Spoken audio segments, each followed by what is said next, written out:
right? Only when I'm drunk. Yeah, it doesn't project in the room. Oh.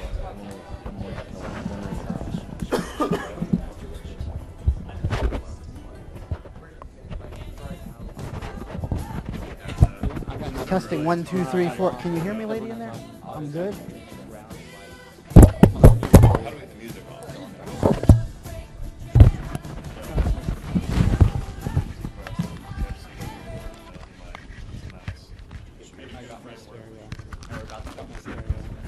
Parents brought it up when they visited. Not that. It was boring. We really didn't have anything planned. And I don't know why we don't. Like, it's not like we can't. It's just because you change teams so much, but... Change teams and change product idea stuff too. Like they make you change basically. Because Hello, everybody. Thank you guys for coming out to the Tiger Cage Mixer, especially that I've been informed that fall break probably started an hour ago, and you guys are really dedicated to this and coming out. I was supposed to speak today on pitching, but I was myself pitching TechFaster, my third tech startup, to a company in Sunnyvale, California that I can't say because I'm under NDA, but it's a company in Sunnyvale, California, and we got the deal, but we just can't say anything until next week after they post their third quarter results. Anyway, so I'm really good at pitches because of my background. I worked at Google for 8 years. After that, I started thedroidguy.com, which was a website about Android, the first one in the world actually, and flipped that for 7 figures, and then did Niblets and got out of that for 7 figures, and we'll be exiting out of TechFaster in about 10 days. In the meantime, I started a site called Niblets, the voice of startups everywhere else, which was about the rise of the rest, and I did a lot of work with Steve Case and Startup America in promoting startups that were in the Auburns and the Birminghams and the Memphis, Tennessees of the world, as opposed to just Silicon Valley and New York. And in that time, I judged at least 112 that I can remember startup contests. So I know a lot about pitching and talking to people and making your idea stand out. I'm big into, being active and talking and, having a little bit of a personality as opposed to just being mundane and showing a slideshow. Of course, you need to have a slideshow for this, and you want to make sure that people can read what's on the screen, and people can read, you're going to transmit. I'm on the committee for Tiger Cage, so everybody on the committee is going to get your slides already, and we're going to see all that. You're also going to have your slides up on the screen if you get to the end when you get to pitch. So you don't necessarily have to just read the screen. We can all, Tiger Cage Business Competition, October 15, 2014 Mixer. We can all read that so we can talk about other stuff that has to pertain to that. But since I've been working on this Pitch Fest and pitching my own company, I'm totally out of it and haven't slept in 3 days. So these guys, when we got the word that I was actually going to have this meeting in California, they came up with some important content on the business model canvas and on the pitch burner. So they're going to go over that with you. But I am located at the ARTF and the Auburn Business Incubator on the 3rd floor, and I'm usually here Wednesdays, Thursdays, and Fridays, and I like to take office hours over doing any other menial business work. So you're welcome to come by there. You can try and, if you want to schedule time with me, you can email me. The best place is Kyle@KyleSandler.com. Yes, I'm one of those guys. Or Kyle@techfaster.com for the next little bit here. But I love to meet people and talk about ideas. I have a couple more. I'm doing weeklies with a couple people, and I have a couple more slots. And as long as it's not a competing idea with a couple of students that I'm working with, like Vincent over there, I'll be glad to help you as well. And I want to see this Tiger Cage become a really big thing here at Auburn so that over the years it can get bigger and bigger and bigger, and we can show that there's some real startup talent here in the loveliest village on the plains. And with that, I'm going to turn it over to these guys. But seriously, I have no problem with meeting with anybody, going over pitches or whatever. Contact me anytime that you want, and I'll be at the next mixer, which I believe is on the 29th. Thank you.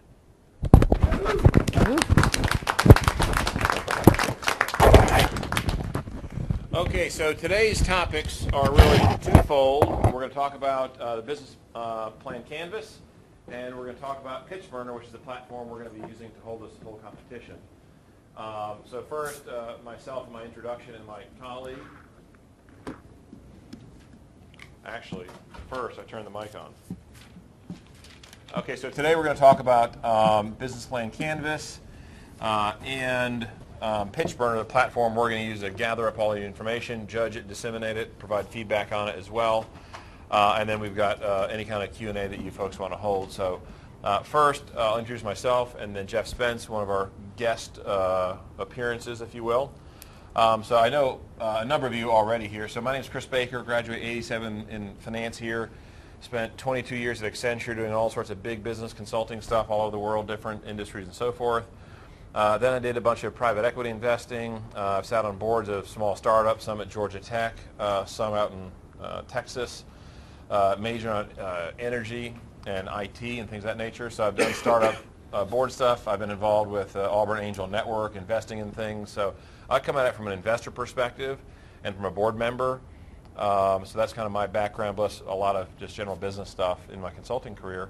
And I'm also very involved here in the college business in a variety of things. And I've judged some competitions that one of our folks here, Hytham, was involved with last year. I'm involved with the FMA Honor Society. I see some of our students here as well. So with that background, I'm going to cover Business Plan Canvas. But before I do that, I want to introduce Jeff Spence, and then he'll kind of be a panelist to kind of have Q&A the whole time. We've got a small group, so we can make this very interactive. Good. Thank you for having me, by the way. My name is Jeff Spence. I did not make it to Auburn. I was not actually qualified to come to Auburn University. Thought I was going to be a professional athlete. Didn't work out. Ended up becoming an electrical engineer and a physicist. That also didn't work out. So I got into business. So startups was so startups was my deal. So over the course of the last 20 years, I've invested in probably, counting the 3 we're in right now, probably 45 different companies. I've run personally probably 11 of them. They've mostly been international businesses because I like those markets. So either positive or negative. I've been to 81 countries. Done business, actually core business in probably 45 of those, and so that's. And my skill sets are vastly different, but no more impressive than anyone else's in here. I think the thing that I would push to everybody in this room is all the crazy stuff that Chris and I have learned over the past 20 years. 80% of it is outdated. It's no longer of value. So we're learning as much as you guys are about the things that are going on now. I mean, the business models are changing, the technology is changing, the social networks are changing. All the things that we use as levers to drive business in the past don't exist or are in some antique store somewhere. So this is exciting for us. I do this. This is my first at Auburn. I've done it at Georgia Tech, University of Georgia, Santa Clara, Stanford. I do this. It's kind of all over the country, and this is what I love. So thank you for having me. Appreciate having the time. So he's the A player. I'm just the eye candy today. And interestingly, the way I actually got to know him from a business perspective is his daughter and my daughter play on very competitive volleyball teams. And I was on the board of this company, and we're looking to get acquired, and we have to go have a meeting with this company who wanted to acquire us. And I was like, well, who are we meeting with? Jeff Spence. I said, I think I know that name. Yeah, he's one of the volleyball dads. So I show up at this meeting for this acquisition, and he was the CEO of the company at the time, and I was a board member of the company that was getting acquired, or that were looking to do the acquisition. So that's how we got to know each other more professionally, so I thought he'd be a great addition to today's dialogue. So the objective here is make this interactive. I'm no guru on business model canvas, but I'll do my best to just give you perspectives and walk you through it. So first question is, how many of you have used business model canvas already and started putting your ideas into it? Hytham gets a gold star, and you get a silver star because you were second. Oh, okay. So you're riding off Hytham's coattails, I see. So you haven't used it yet. How many of you know what it is, done any kind of research on it?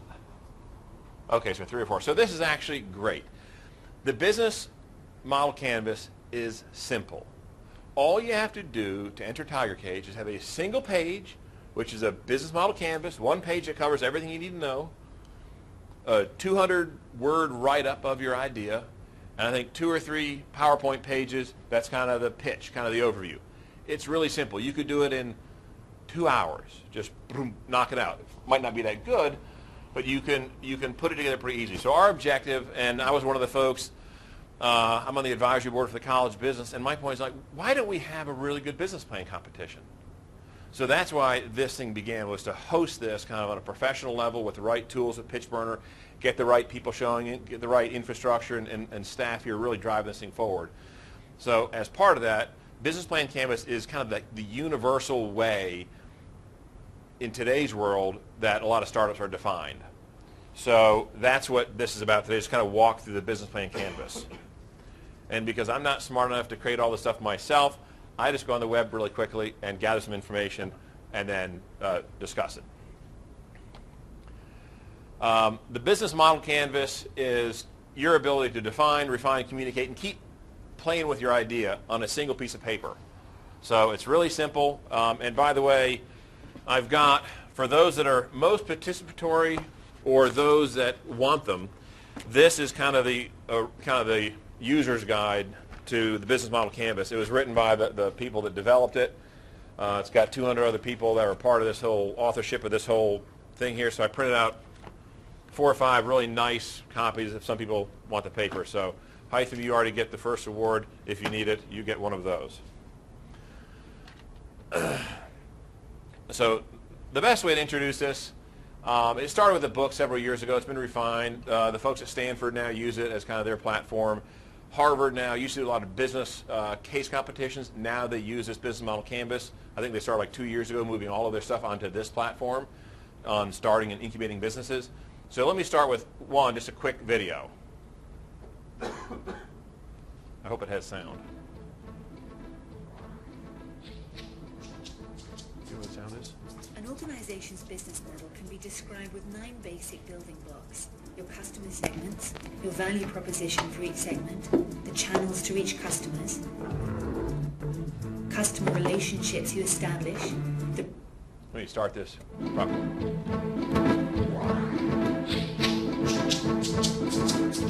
An organization's business model can be described with 9 basic building blocks. Your customer segments, your value proposition for each segment, the channels to reach customers, customer relationships you establish, the revenue streams you generate, the key resources and key activities you require to create value, the key partners, and the cost structure of the business model.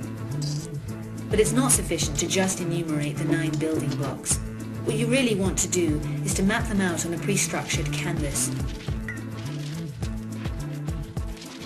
This is what we call the business model canvas, a tool that helps you map, discuss, design, and invent new business models. Let's briefly go through the 9 building blocks, starting with the customer segments. These are all the people or organizations for which you're creating value. This includes simple users and paying customers. For each segment, you have a specific value proposition. These are the bundles of products and services that create value for your customers. The channels describe through which touchpoints you're interacting with customers and delivering value.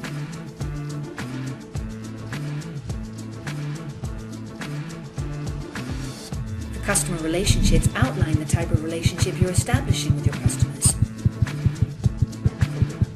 The revenue streams make clear how and through which pricing mechanisms your business model is capturing value. Then you need to describe the infrastructure to create, deliver, and capture value. The key resources show which assets are indispensable in your business model. The key activities show which things you really need to be able to perform well. The key partners show who can help you leverage your business model, since you won't own all key resources yourself, nor will you perform all key activities. Then once you understand your business model's infrastructure, you'll also have an idea of its cost structure. So with the business model canvas, you can map out your entire business model in one image. This works for startup entrepreneurs just as well as for the most senior executives. Okay? So that's it. That's really all you need to know are those 9 things. And to get your ideas, place them. Because if you go back, I don't know, 5 years ago, if you're an investor, you get kind of more of a thick deck of a bunch of stuff and stupid business plans that have, revenue going like that. It's just ridiculous. It's worthless. Everyone knows they're crap, and you don't really read them. But people that are investors can look very quickly at something like this and look at it and get a feel for, I think this can work. I don't need to spend, looking through all this paper that's mostly irrelevant. You're making up information that it's not going to survive the first test of interacting with the customer. So the whole purpose of this approach is to simplify, put it all in one place so you can look at it and then get a real good feel for it and not wade through tons of details that frankly are irrelevant, and at this stage in the business, they're going to be wrong anyway. Number one. Number two, the focus of the business model canvas, a lot of it isn't, it's skunk works. You'd plan something out and then you'd roll out a product, down the road. This is about talking with customers, talking to suppliers. It's a very interactive development of the business plan rather than sitting in your room trying to figure it out. So let's say you want to create some new product, right? And that's going to be your idea. Well, research a couple of companies in China that can build it out. Talk to a couple of suppliers that can actually put it together. So make the phone calls. Talk to the people. Figure out how it works. Don't sit there and think about, oh, well, I can do this and let me write up 4 or 5 pages of how I'm going to do that. No, make the phone calls. Talk to the people. Learn about it. And that will accelerate the business plan much quicker, and you already have some ideas of what's actually going to happen in the marketplace. So that's kind of the 2 key things why this whole thing began, because investors and a lot of folks are spending a lot of time looking at stuff that was irrelevant and that hadn't really been tested in the marketplace. So this is a very agile, quick, iterative way to develop your business model. So that's just kind of background, if you will.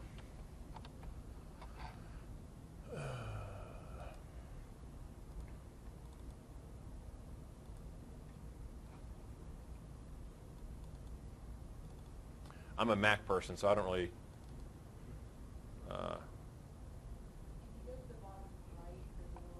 that? Back. Okay. All right. Little guy. And you can All right, slideshow. do it from Got it. Okay. I'm not going to go. This is just the same stuff. And we'll post this on the web so everyone has it, can check out the videos and whatnot.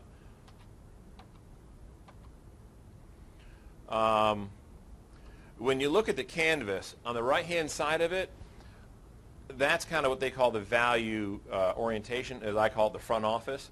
That's the customers, the value proposition, what segments you want to talk to, in what ways. Do you want to have a one-on-one relationship, or you want to be off a website? Do you want to be high volume, selling through partnerships? That's kind of the front of the business, for lack of better words, and that's where all the value is created. That's where you're touching the customers.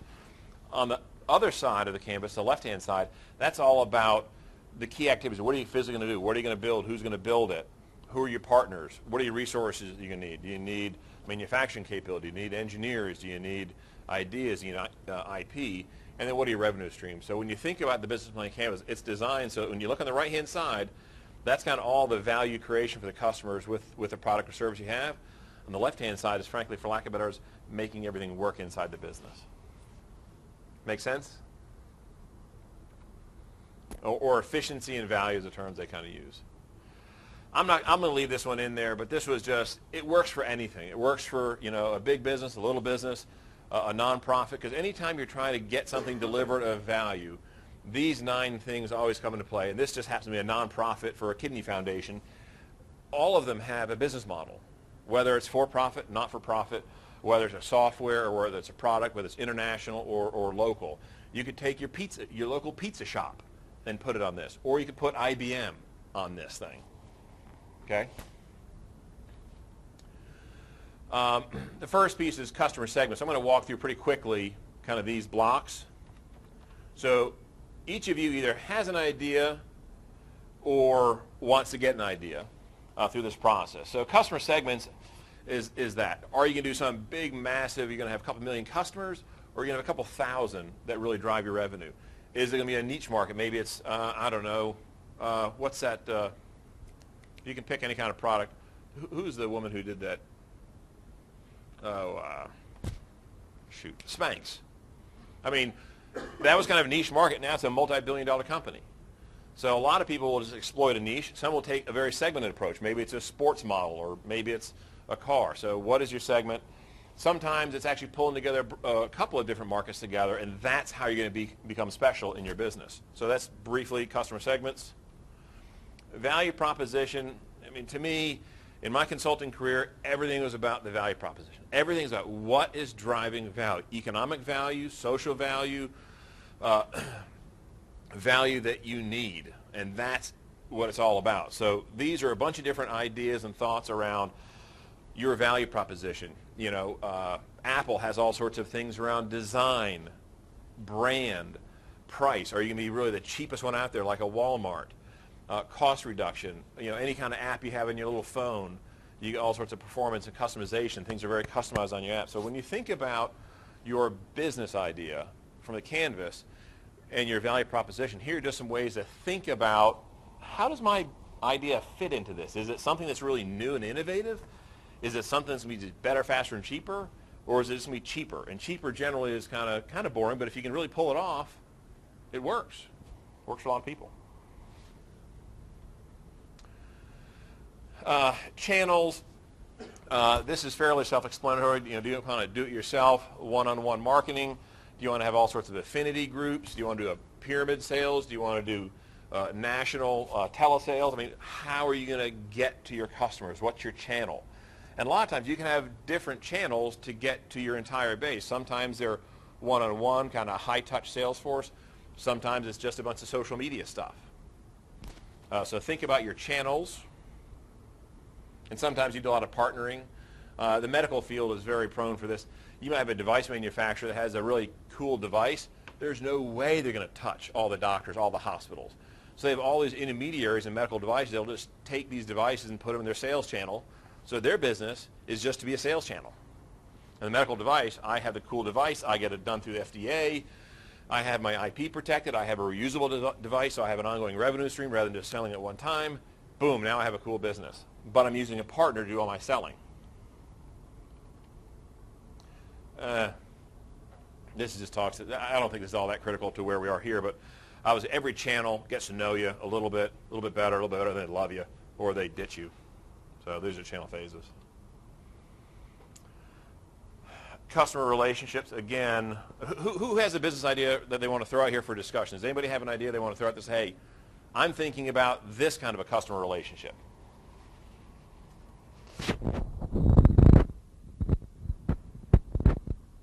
I know you want to kind of put your ideas out there, but I do want to make this a bit interactive rather than kind of walking through this thing. So, Hytham, why don't you talk about that tennis thing just for a minute? But it's not a fitness tracker. It's more of a virtual coach that basically give you hints on your game style and how you're playing. If you have follow through or not, how are you hitting the ball earlier, later. This is basically the concept of the project. Yeah, so I think last year he was in a competition when we kind of did it in a smaller version, and it's a really cool thing. You put these 7-dimensional sensors in your sneakers and in your wristband, and it does Bluetooth off your iPhone sitting on the side of the court. It picks up all the telemetry of how you're racking, how your feet move, and it gives you instant feedback. I mean, that's a really nifty idea. But how is he going to get that app and the couple of things that go in your shoe all over the place? I mean, it's not going to be Hytham's shoes, put out there, some new brand. And he's got to get the partners. He's got to get the channels. He's got to get either the website for the different aspects, or he's going to sell it through Dick's Sporting Goods. So he's got to figure out all that stuff on how those customer relations are going to work. Now, so that's just a good example. Thanks for putting that up there. I don't know what your current idea is, but that was one that was out there last year. Very, very important. Revenue streams. For example, the copier. When the copier was first made, they were very expensive devices. And if I'm a big company and I want to buy a copier, I'm like, well, no one even copies. Who wants to make a copy? It's kind of like who wants music portable. No one thought that was cool. So who's going to really buy this $10,000 copier when there isn't really demand for a copier? No one. But if they make it kind of a lease and a per use, well, shoot, I'll give it a try. I'll have a base lease, and depending on how much I use, I'll pay you. And that's a huge difference in adoption. It's a huge difference in revenue, long-term revenue over the life of the copier. So when you think about your idea, think about always trying to get recurring revenue rather than if you have a product, sell it. That's why everyone has these little, you buy a product and they want to sell you a little maintenance agreement off the back end. So don't just try and sell it once. Try and get it to always sell, this is why software is so valuable. I can spend $10,000 and I can build this one little thing. I can sell it as many times as possible. If I have to make a shoe Every time I sell that shoe, the cost goes with it. Everything else goes with it. So software, you build it once, you sell it all the time, and it's just, crazy margins. So think about your revenue streams. Subscription fees, the music thing, 99 cents for a song. You can do all these different perspectives. But go through these ideas and try and leverage and think about and take your own idea and say, well, what if I did this if I just sold this thing, say it's a product? What if I charge just a fee? Would that be better? So just play around with your revenue model and these different concepts. Example, this is a live one. An Auburn alum who I spent a fair bit of time with is a medical device guy. And he just got to be CEO of this new company, and they had this really cool thing. And they sell the thing to hospitals and all these imagery departments, or they lease it. And that's kind of what they were thinking. Well, when he came in as the CEO, he was like, well, that doesn't have a lot of recurring revenue. It doesn't have a lot of attraction. I'm selling a device. He goes, well, what we're going to do, we're going to come up with a consumable. So every time you use it, you have to have a consumable to use the machine. And it has value, but the real purpose of that reusable component is just a revenue stream.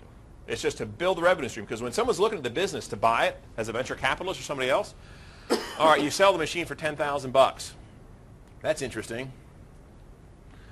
Now I sell it for $9,000, or I lease it, and every time someone uses it, I get $25, and that $25 is 80% margin.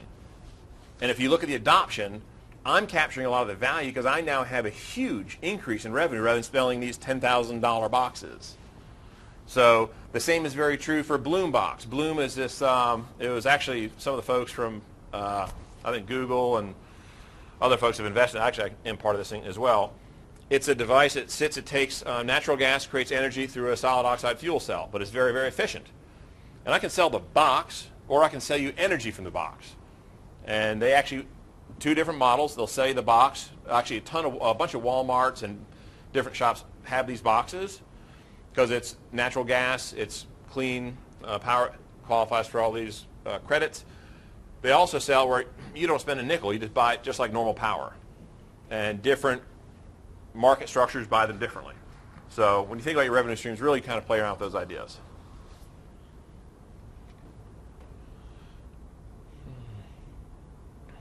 I'm not going to cover that one a whole lot. Let me stop here. Do you have any, I'm going to poll the crowd, other thoughts? When I start talking too much and people are looking, I kind of say, let's stop and pause and let's get some questions or get some other people to kind of throw some perspectives out there. Yeah, I've hit a couple points that you made. One is on the what I call shadow boxing. He was talking about, we used to have these business plans that were this thick. And the reason they were that thick was because the cost of actually doing anything and the time of doing anything was so long, you were never going to be able to prove where I was right or wrong. I was going to be long and dead and gone, but by the time we ever got through this business model. So to create software, to create hardware, to create businesses and whatnot took so long to do that you really had to build a plan to kind of launch this thing out over a long period of time.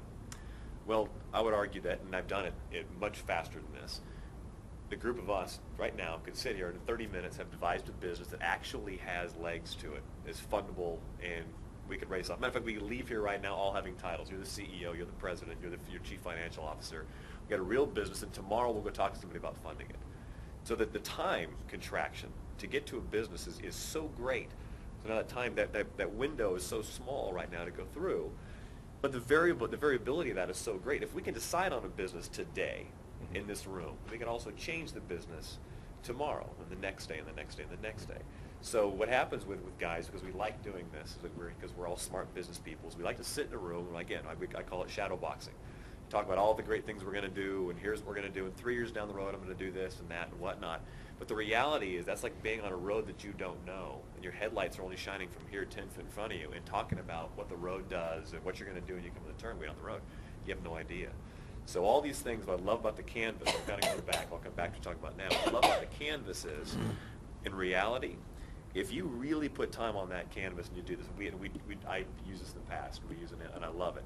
If you really put time into doing that, you know more about your business than I would argue that 90% of the business owners in the world know about theirs. They don't. They just don't know it. You know more about the language. You know about how all the kind of the ins and outs, supply and demand. You know all the interactions between customers and partners and channel. You know all those things are all tied. Go to the local business guy and ask him anything about that canvas. He's going to go, well, you could pull it out of him over time. He understands who he buys from and who he sells to and whatnot. But you know more about your business right there, which also means you know more about the shortfalls and how to change it and whatnot. I would argue, not demeaning business school because I send a lot of guys to business school. Business school should start with that canvas. That should be the very first class anybody takes. We're going to sit down, we're going to go through this canvas, we're going to go through this. And as soon as you know the language, now you've got wind in your sails to go actually go through a course and learn about actual business, because that's everything right there. That's everything about the business. That's number one. Number two, when you go back to the revenue models, the recurring versus the one time, back to the same thing I said earlier. Before, it took so long to build things. If I wanted to manufacture, well, shoot, to make this thing, this would be forever. It'd be so expensive to build this thing. Now, I could draw it up on my phone here and send it to somebody. Tomorrow morning, there's 1,000 of these things at my desk in my office. So the cost is so low, the barriers to entry are so low, that if I make anything and sell it, I've really burdened myself with the cost of sales and the risk of that cost of sales. I've had to go convince somebody to buy this. They weren't in the market before. I've convinced them to buy this thing, and now they love it, which means tomorrow they're looking for a cheaper supplier. They're looking for a better supplier, looking for something else. But I just sold it to them, and I'm out now. I got to go resell it again. But now it's an even playing field. Chris has got a better manufacturer of this thing. It's cheaper, it's faster, it's better. Again, back to that time contraction. Everything in your generation, I'm saying this to you, you'll be sitting where I am right now, 20 years from now, saying it to the next generation. Everything now happens faster, it's far cheaper, it's far easier to do, mechanically and electronically, to get those things done. So don't ever let go of your customer, because if you do, somebody will supply them cheaper, faster, better, smarter than you are. It's just the reality. I think I'm good at business, I think. But I know that there's somebody better at every single thing that I do than I am. So I never let go of my customer. When I sell it to them, I'm selling a service to them. Right? I'm selling a subscription. I'm selling something to them they can actually use over and over. What allows me now is to go back and become better at being faster and smarter and get better suppliers and whatnot and engage with my customer. So it's a combination of things. On the financial side, obviously, recurring revenue, huge deal. 7, 8 times multiples on earnings versus 1x on selling something. The reason for that is because it's predictable. I know that customer's back to me next year. He's not going to leave. They're part of me now. Think of this right now. If anybody have subscribed to cable or satellite or anything else in here? Okay. And so how long do you typically how long do you typically stay with your cable or satellite provider? For a long time. Okay. Now picture a world where every month, the first of the month, DirecTV, Dish, Charter, Comcast, they're bidding for your business again. How long would you expect any one of those to keep your business? Who's got the best programming this month? Who's got the best, whatever it might be. So every single month, every single time I go sell something, I'm reevaluating where I am. But how many do you think every single month, first of the month, should I stick with Charter? Should I stick with Comcast? Should I stick with, you're there. And they've got you now, and they're marketing to you. As a matter of fact, you become kind of tattooed. I love DirecTV, or I love whatever it might be. It's hard to push you over the edge to change. So that's why the valuations are so high. So what Chris says is absolutely spot on. Investors want to see recurring revenue because it eliminates, what does it? It leverages the cost that you spent and the cost of sales. And you can take that and you can amortize that over the next 7 or 8 years if you're good with it. It's a very, very valuable thing. So that's a lot of stuff off the cuff, but yeah, it's really, really, really good. One thing I wanted to add in there is when you can actually take that canvas and you can write something on those boxes and then just go prove it. Because the challenge you get back from an investor or anybody is that, I provide this value proposition for these customers. Really?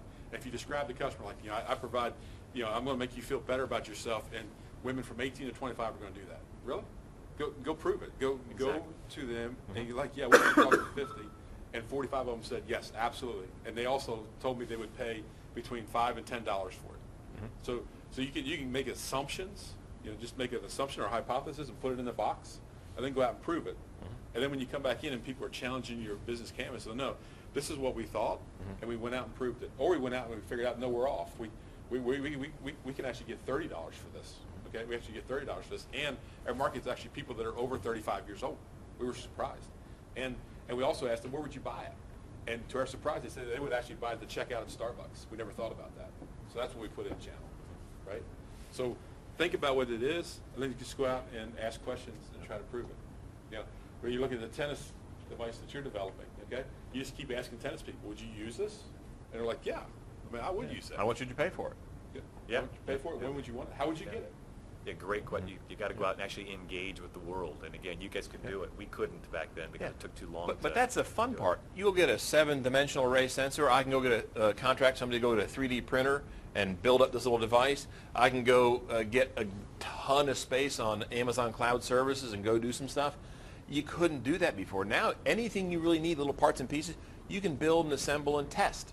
That's what this helps facilitate. So it's not about thinking too much. It's a lot about doing and testing. Can I add one more thing on the Canvas side? And you brought up a good point about changing these things. As an investor, I sit back and put my investor hat on, and you're coming to pitch to this panel. I'm not assuming that a recent graduate or a current student of business at Auburn University is the smartest person on the planet. Right? They're smart, but I'm not assuming they know everything. They don't know their own business very well. So if you show me a canvas and I can see kind of, I'm using this kind of, metaphorically, I can see you've scratched out some stuff and corrected it, scratched out some stuff and corrected it.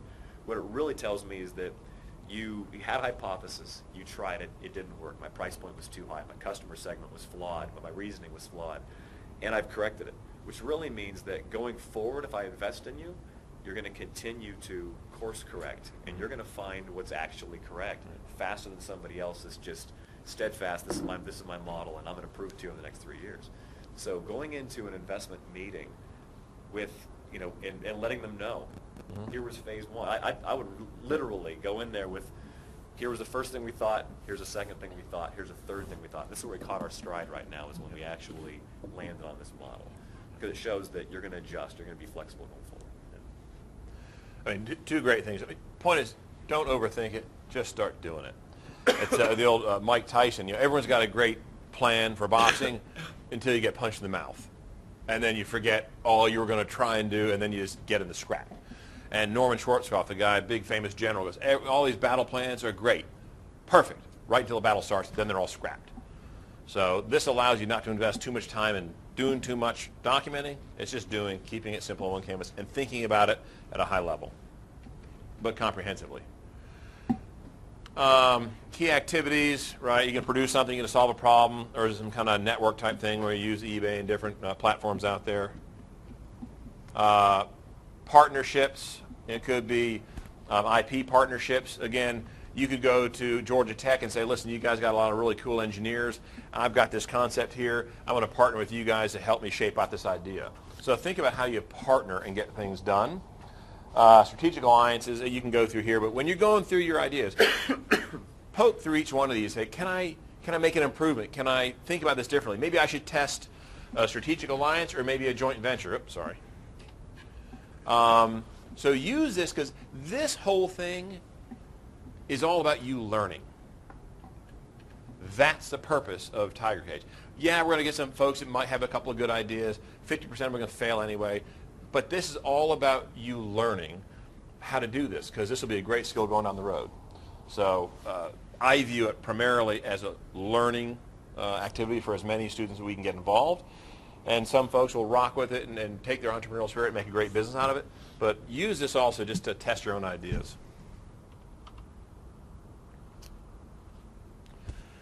You learned all this in basic finance. Here's another example, a real one that some of you might have. Let's see. And it's interesting because how many of you all know about Gore-Tex? Yeah. Tell me about Gore-Tex, the company. Do you know a lot about them? They do a lot of different stuff with that one fabric. They do clothes and they do like Medical things? yeah, medical things and all kinds of stuff. Contract. Let me see if this... They used to. I don't think they do. Yeah, they still do. Service program. Is that the last jacket I was issued wasn't coordinated? I don't think it copied. I don't think it copied. Let me try again. Oh, mine was. Still got like 3 of them. I'm lost without my little Mac.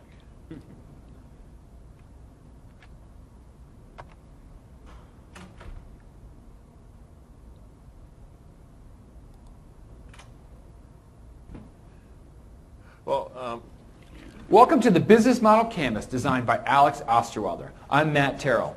We're going to look at the Business Model Canvas and the 9 interconnected blocks and how they work together for a company to provide value to complement one another, both the front stage of a company and the back stage of the company. I use the Business Model Canvas extensively for businesses that I'm involved in. I think it's an excellent tool. I'm a full believer and a subscriber in its effectiveness. I use the Business Model Canvas throughout the variety of businesses. It's really become the international language of business. It's how strategies are developed and how... here's what we're going to do. We are going to pivot, just like we suggest in the real world. They're going to record till about 6, a little bit after 6, and we want to make sure some of the online folks can get the content as well. All of you can go watch this, just reinforce the whole idea. It takes a real live company that you're used to and then puts it across the canvas. So I'm not going to put that out there. Here is the business plan canvas. The other thing that was really good about PitchBurner, the platform, how many of you signed into that thing?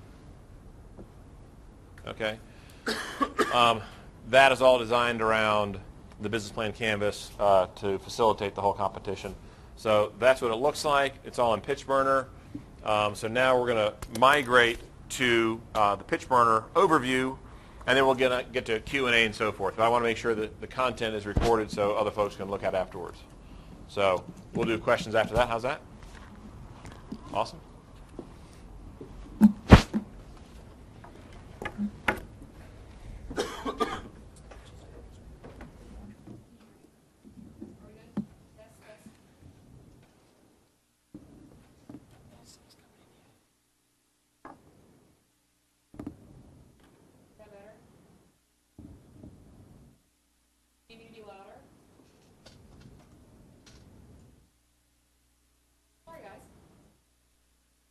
The wizard is coming from back behind the curtains.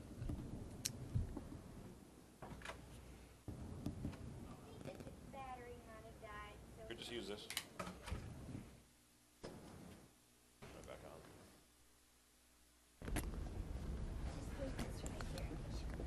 Okay, thank you.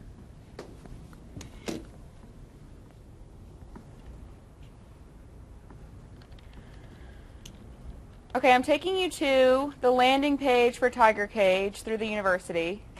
There's a lot of information on this page. It's beneficial in 1,000 different ways. We also have the link right here for the mentor sessions, last week's and this session.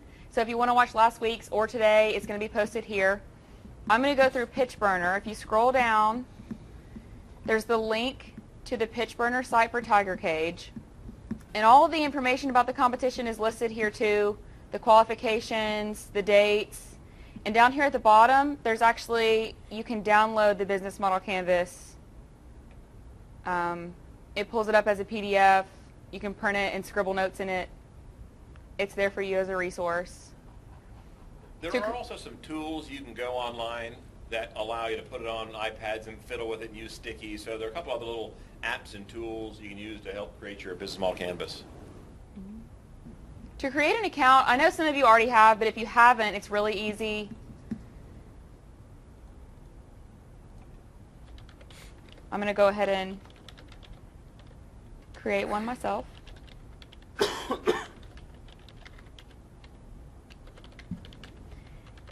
And there will be one account for each team on PitchBurner. So if you have 3 teammates, 5 teammates, you'll pick a team captain. It doesn't necessarily mean that this is the team captain as far as we're concerned. It's just for the program. So I'm going to say I have 0. If you have additional team members, you'll enter their email addresses and it'll just send an email to your other teammates confirming that they're involved. Here is where you'll type in your 200-word summary of your idea. This is just short and sweet, to the point. Tell us what you're doing. Tell us why you think it's going to work. Then business model summary, you have the choice to upload a document here. So this is going to be your version of the business model canvas. It can be a PDF, a Word document, however you have it organized. You'll upload that here. The reviewers will be able to see that as well as your summary. And then you can upload a slide deck. And we just ask for 3 slides, a simple, short presentation. If you had 2 minutes for an elevator pitch with investors, what would you say? What would be on your presentation? That's all we're really kind of looking for, is something short and sweet. And you can, I'm sorry. No, go ahead. Is there any audio on the slides, or just keep it like,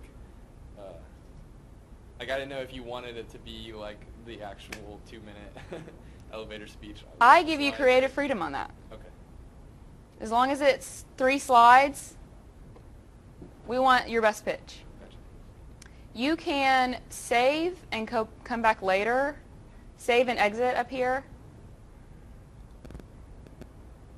And then when you come back, log in again, and all of your stuff will still be saved. The deadline is November 12th, so make sure you get your information in there before then.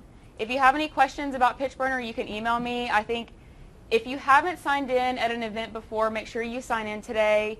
I send out emails regularly with information. I'll send out the links to today's video and the PowerPoint slides from Chris. So if you have any questions, let me know and I can help you with PitchBurner. It's pretty straightforward. You have any questions now? Okay, about PitchBurner? Yeah, just one more question about the teams. Is it okay if you're in more than one team, or do you guys, what's the rules with that? It's okay if you're in more than one team. Okay. The key thing in the teams is that somebody has to be registered at Auburn. Okay. You have up to 1 Auburn alumni in the team. We'd like for you to disclose everybody that you can in the team. Gotcha. But no, there's nothing against you being in multiple teams. Thanks. Okay, I'm going to pass it back to you if you want to do a Q&A. Is there do we have that in Word? If it's a PDF, I don't have to go edit it. Is that?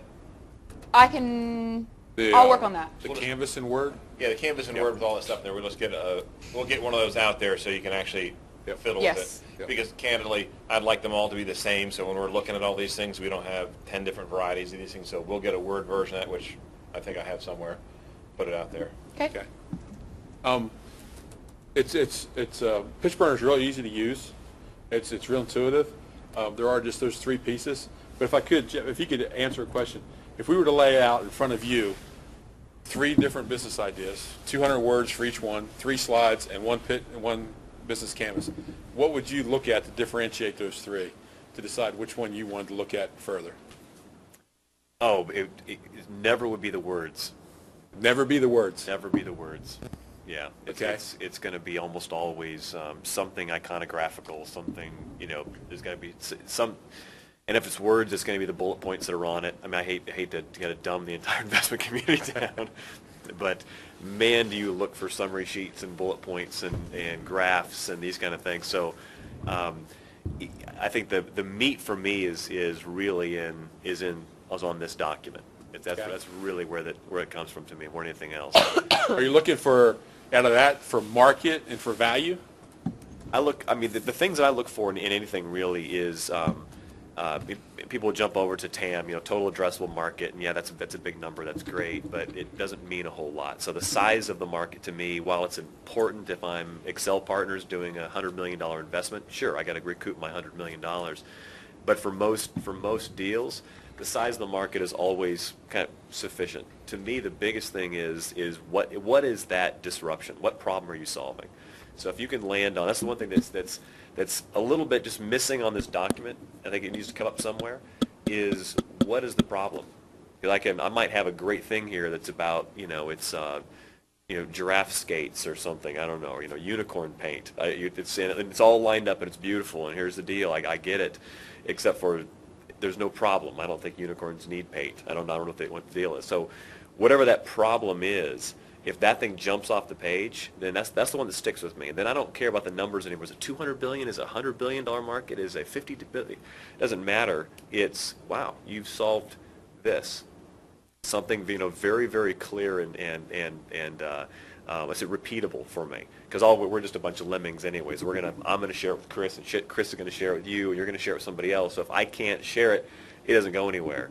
So what problem are you solving, to me, is probably the thing that's missing on this document that would jump out. So if in those 200 words, if you just repeated, kind of like when you're in 5th grade and you had to write on the chalkboard, if you repeated, I solved this problem and it's a big problem. I solved this problem and it's a big problem over and over again. To me, that's what's going to get me fired up about something, is knowing that there's some reason to wake up in the morning and go to work.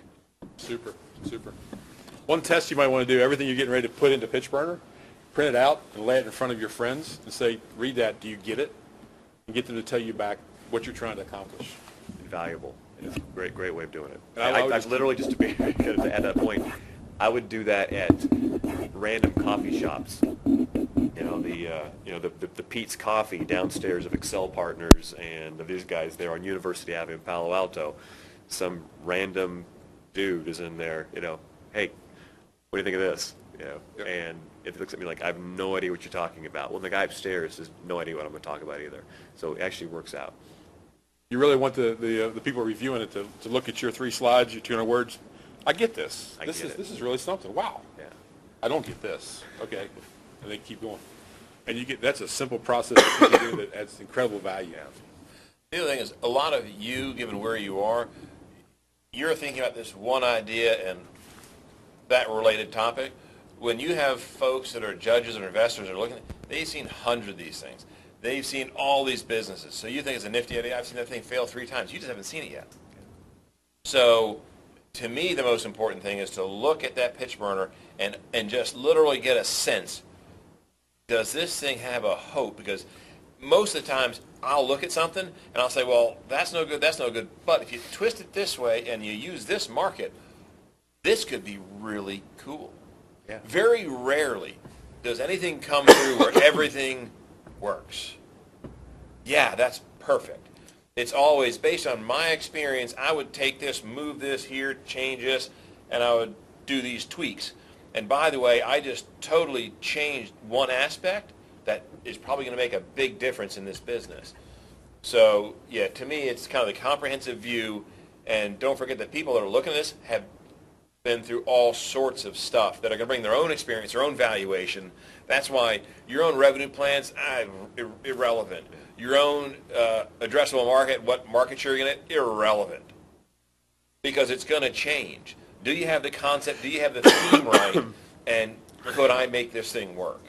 Is really the question. Then what I would invest. And since the investment at this level is relatively low, it doesn't have to hit a high threshold, for a $100 million investment. So it just has to really kind of have all key things figured out. And from my perspective, it doesn't make sense. I don't care about yours, frankly, if I'm an investor. Cool.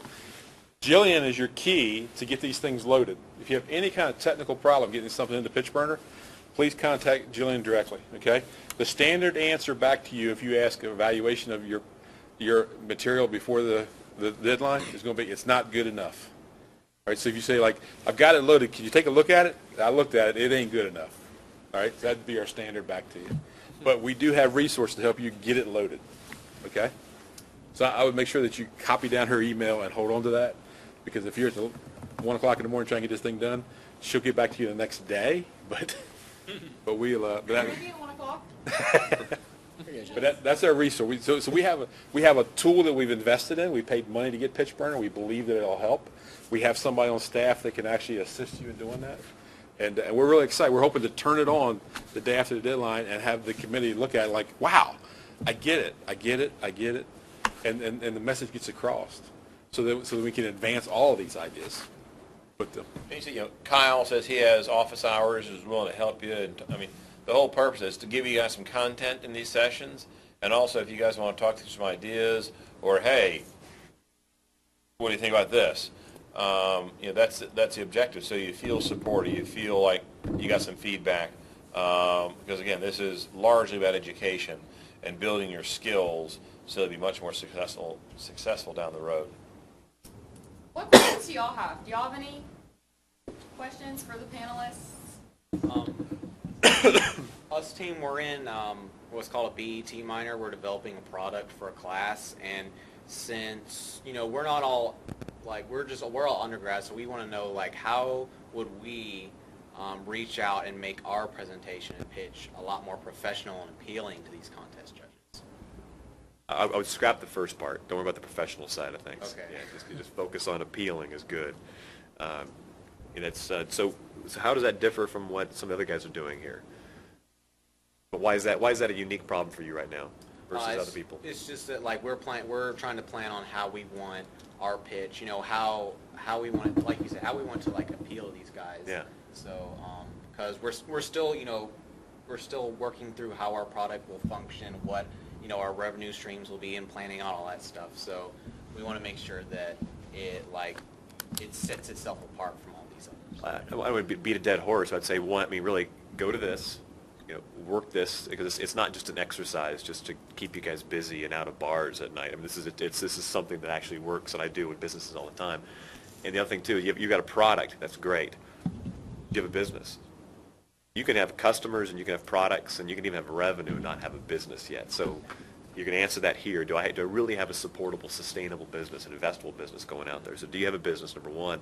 And that's going to be answered by, are you really, is this product solving some problem? Is it better than something else at alleviating pain, reducing cost, shortening life cycles, whatever those things might be, focus on what problem that thing's solving. And we don't have a rubric that says X percent is this, but for me, most of the way I would look at it, 70% is probably this, 20% is the pitch, 10%, about 5% is this 200 words. Yeah. 5% is because you can't say much in 200 words. That tells me a lot. 2 pages tells me 200 words is like, eh. So I'd say 70%. If you got that right, the pitch will work itself out. And there's, in the whole tire cage process, there's actually a physical pitch later. Okay, this first round is just these 3 deliverables, okay? And then there's a whole period of the groups that get through that stage of more mentoring and more help on putting together. Okay, now if you had to stand up in front of the group and explain it, how do you get all these people to say, I want that before you leave, right? And we'll work on that in the second stage. But the first stage is, what is it? And if you get that across, and definitely, is there a real need for it? Is there a real market? Are you really solving something? Is there a pain point? Like, listen, this hurts. And yes, I would give you $100 that I don't have right now for that, because I really want to solve this pain. Can you get that across to us in just 3 slides and that canvas? Yeah, our objective, I think, to get to 20 entries after the first round, and then that group is then being mentored to do the pitch and to do that whole piece. So that's where it become more important. Yep. You were talking about looking at a slide deck and saying, okay, this is the question you have or the thing that you're answering in the world in terms of the problem you're solving. Now, if you're entering an existing market, but you're coming at it with an angle that may not be as widely spread, I'm guessing you want to see how you set yourself apart. Is that correct? Yeah, it's still. You think of it's still a problem. You're talking about if I'm selling a hatchback car into a market that's got tons of sedans and station wagons. Well, there's something that hatchback car is solving, right? And it might just be I want something. Everyone's sick and tired of station wagons and sedans. That might be a problem that it's solving. Is the market, people are stagnated, they're no longer buying those vehicles anymore. But there's probably something else beyond that. What's that problem? Because from that problem, as soon as you land on that thing, saying this is better because I'm solving some problem, that is the clear as day thing that pinpoints who's my market, who am I going after. A lot of times you're going to surprise yourself. You're going to think this is a mass market product. I'm going to hit this segment. Then you go out there and you realize, but I'm not solving a problem for 80% of these guys. I'm solving a problem for 20%, and that 20%, it's a huge problem for them. It's no value at all for anybody else. Guess what? I just went from mass market to niche, right? All of a sudden I'm here. The value could be greater. You might find out this is where you want to be. I mean, you have the Mazda Miata, which is, I don't know if you guys even know what that is anymore, but it was about 20 years ago. Is that about right? 20 years maybe? Yeah. This car came out. Mazda Miata was a car, and Mazda said, the biggest problem is everybody needs super, super cheap, very, very affordable car. That's what they need. So we're going to make it small. People aren't commuting anymore with each other, so they're just going to drive their own car. Here's a 2-seater. It's a tiny little thing. It's super cheap, $8,000. Right? People look at the car and they go, $8,000. You know what? This is it's a piece of crap. I'm not going to drive that car. And then somebody, the new focus group said what they really need are sports cars that aren't German and they're not whatever it might be.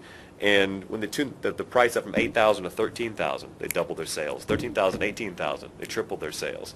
What they were doing is they didn't realize what problem they were solving. People didn't care about a cheap car. You had those things. I can go get a Ford Escort or whatever it might be. They wanted a cool car. Right? And that doesn't sound like a problem, but it was a problem. There were no really cool cars in that segment. So they found this car, ended up raced up, landed at about, for that time it was an expensive car, $22,000 for a little two-seater vehicle. And it lasted for probably greater than a decade, just selling these things like crazy. But it was a completely different approach than what they thought they were going to have when they rolled this product out. So had they done some research earlier on, they would have had greater first-year sales by saying, here is the coolest whiz-bang, affordable for the mid-market convertible, and it would have been great. So point being, even in a very, very tried and true and highly competitive market, there's absolutely a problem to solve in there somewhere. It'll jump off this page, as a matter of fact. In your slides, make sure the thing pops up, because that's what's going to give you all the value and all the market value in your reach and run with the technology.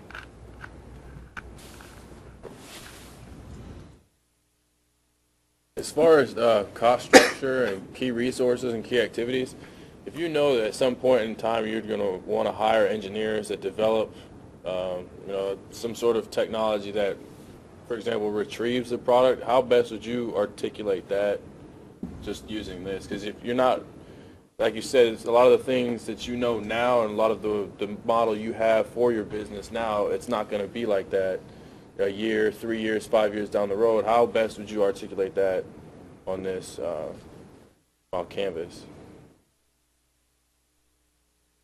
If you don't know those variables right now, exact numbers, but just like a ballpark estimate. Well, for example, I heard you say retrieve something. Yeah. So for lack of it, let's say it's some new warehousing gadget, right? I don't know what it is. In the resources, I would then find out who are the best resource gurus. Maybe it's University of Tennessee has the best supply chain warehouse guru that you're going to have. You're going to get that team to help solve this problem. Or Stanford has a team that really knows this space, and you're going to work with them to help solve this problem. Well, might be a problem. Sounds like it's a problem. And it sounds like you have the right people to go figure it out. So if anybody can figure it out, you can, because you're putting those right two pieces together. And then I have confidence that it'll get solved because you got the right people working on it. Because I don't know exactly what that idea was, but if I were to look at the Canvas, you're going to do some kind of a contract research with MIT data visualization labs, and maybe your thing has to do with a new data visualization thing you have. Okay, that's a problem. You're clueless. But you're smart enough to get the smart guys engaged in some kind of research grant. All right, I got it. We're good. You see? When you put how you're going to solve that activity with the right resources, then I get confidence you know what you're doing. And I would couple that with on these documents of the statement of I may not be the smartest guy in the room, I'm not the dumbest guy in the room. So using from the cost structure, like if you're going to really kind of explicitly spell out cost structure in there, well, whatever you're doing has probably been done in some capacity. Someone's done distribution, warehousing, and logistics.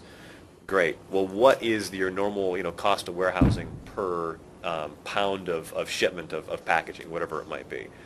There's going to be an industry number out there. That's your baseline. Because if you're going to be less efficient than the industry baseline, then we have bigger issues. So even if you don't know what's going on in the future, you can actually tie that to future revenues and future volumes of shipments or whatever it might be, and use very simple industry numbers on there for the time being. So to Chris's point, I'm putting a number in there that's a swag just based on what the industry's told me. Boom, that's a number. And I'm pulling in the guys from University of Tennessee and from Stanford, whatever it might be, because that number is not acceptable to me, and I'm going to change it over time. Okay.